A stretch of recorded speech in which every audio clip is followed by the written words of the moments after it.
las directrices no son tan precisas con respecto de lo que se debe hacer, ¿de acuerdo? Entonces la pregunta es, bien, si es un derecho fundamental, e inicialmente como fundamental que es, tiene que ser exigible, ¿qué es lo que yo le puedo pedir a la autoridad judicial? ¿Qué es lo que yo puedo pedir que se cumpla en nombre de una directriz? ¿No? Es un asunto que es peliagudo.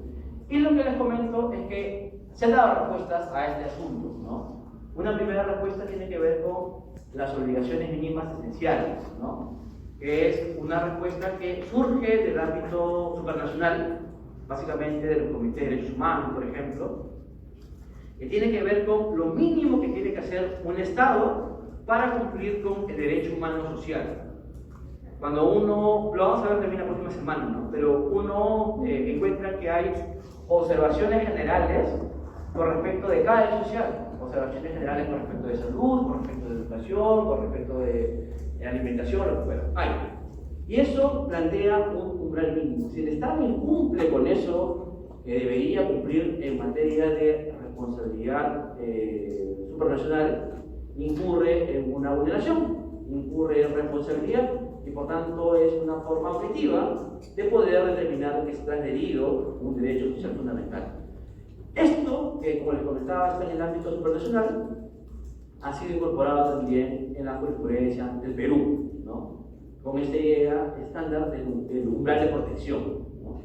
Hay ya 3 sentencias hasta ahora que recuerdan este umbral, que se refiere a lo siguiente, ¿no? El tribunal, tomando un autor que es David Wilczynski, que es un autor, me parece, sudafricano, escrito en libro en castellano, porque es traducido por Marcel Pons, pero es un libro muy interesante, porque establece 2 umbrales, decía, ¿no? Un umbral que requiere una atención inmediata, urgente e incondicionada, es decir, que se resuelva hoy día y no a mediano plazo, a largo plazo, el problema y el fundamental que se genera en todos los derechos y especialmente los derechos de carácter social, porque el asunto no puede esperar, se refiere a contenido de supervivencia. Si yo no lo soluciono, la persona se me muere, ¿de acuerdo? Por ejemplo, si yo lanzo petróleo, como pasó en el Perú, o lanzo mercurio al río Rima, esa agua me la voy a tomar. Y yo no puedo esperar, bueno, sí, ¿cuánto demorará en solucionar el problema? Un par de años. ¿Y qué hago en 2 años? ¿Tomo agua con mercurio? No se puede. Tengo que ver la forma de proveer agua a partir de mañana. Entonces, esa respuesta es una respuesta, decía, incondicionada, que no admite políticas públicas o que lo ponga en el presupuesto. No es progresiva ni programática, es urgente e inmediata, ¿de acuerdo? Pero luego hay un segundo umbral que se refiere a cosas que pueden ser atendidas a mediano y largo plazo y que maximiza el bienestar para la libertad de las personas, ¿no? El segundo umbral sí requiere seguramente una programación, requiere un desarrollo legislativo, requiere una política pública, porque es algo que sí puede ser postergado para después. Y por tanto ese contenido sí puede ser ejecutado y implementado de manera progresiva. Bien, luego está, también es un análisis que es conocido a nivel conceptual, pero diría que es poco usado, muy poco usado a nivel de la jurisprudencia, que es una especie de test inverso de proporcionalidad. Típicamente, yo les envié la invitación para asistir a la conferencia del profesor Borowski, ¿no? El profesor Martin Borowski, el discípulo de Robert Alexy, estuvo en el Centro de Estudios Fontana un poquito, diría, miren un poco para chismear, pero lo que él dice es que, en efecto, hay test de proporcionalidad. Nosotros siempre pensamos en el test por desproporción, o sea, por exceso, cuando el Estado comete algo que es desproporcionado y el análisis permite ver si la medida que permite el derecho es abusiva, es ilegítima por excesiva, ¿de acuerdo? Pero hay un análisis de proporcionalidad que tiene que ver con la omisión o la acción insuficiente, cuando lo que el Estado hace es muy poquito para poder cumplir el derecho fundamental que está siendo optimizado, realizado, ¿de acuerdo? Entonces, cuando uno está pensando en la omisión o en la acción insuficiente, no funciona bien el test de proporcionalidad clásico que hemos aprendido con el éxito. ¿Cómo uno haría la proporcionalidad ahí? Si lo que está haciendo no es un exceso, sino es poquito, ¿no? Y lo que inventa la doctrina es que solamente se puede incumplir con una prestación social si pongo como excusa que esos recursos, que ese esfuerzo, está siendo derivado a otro bien.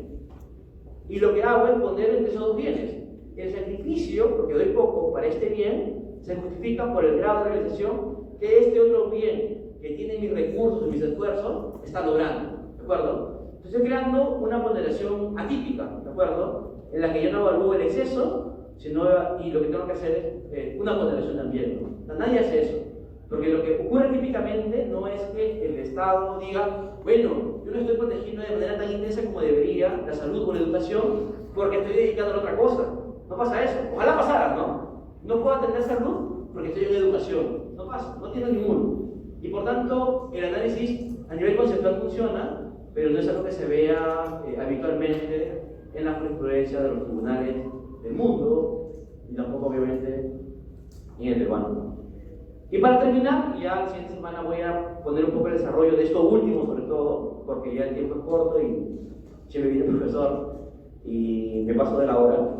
Es el tercer punto, ¿no? Que es el test de razonabilidad o el test de control de constitucionalidad de las políticas públicas. ¿Qué ocurre?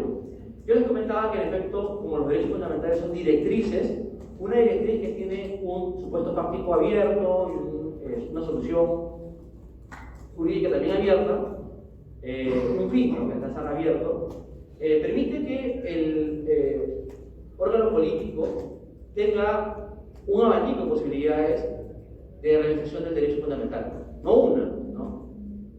Entonces, ese tipo de directrices, ese tipo de mandatos pueden ser objeto de algún tipo de control. Yo puedo exigirle que haga algo. Bueno, lo que es claro es que yo no puedo exigirle que haga algo específico, porque la directriz es una directriz inespecífica, ¿de acuerdo?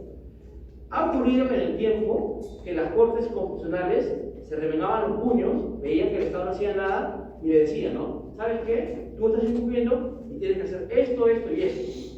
Y eso ha sido siempre tildado, criticado como activismo, ¿no? Como una especie de invasión de competencias en algo que el juez no debe hacer, porque no le corresponde a él decir con detalle cuál debe ser la política pública implementada en materia de salud, educación, alimentación, vivienda. No le corresponde a él.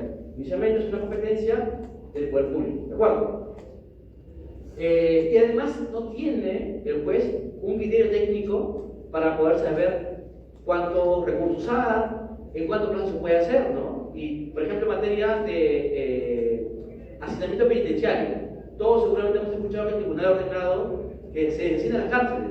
Y si no se hace en un plazo, las personas deberían empezar a salir de las cárceles deberían cerrar. Nadie más debería entrar a la cárcel.